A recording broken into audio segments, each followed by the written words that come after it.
بسم اللہ الرحمن الرحیم۔ شروع اللہ کا نام لے کر جو بڑا مہربان نہایت رحم والا ہے۔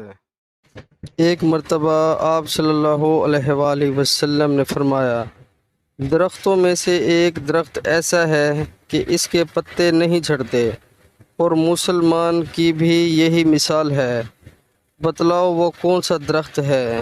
یہ سن کر لوگوں کے خیالات جنگل کے درختوں میں چلے گئے۔ عبداللہ نے کہا کہ میرے دل میں آیا کہ بتا دوں کہ وہ کھجور کا درخت ہے، لیکن وہاں بہت سے بزرگ موجود تھے، اس لیے مجھ کو شرم آئی۔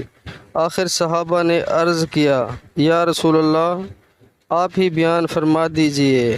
آپ صلی اللہ علیہ وآلہ وسلم نے بتلایا کہ وہ کھجور کا درخت ہے۔ پیارے مسلمانوں، اللہ تعالی ہمیں حدیث پاک سننے اور اس پر عمل کرنے کی توفیق عطا فرمائے، آمین۔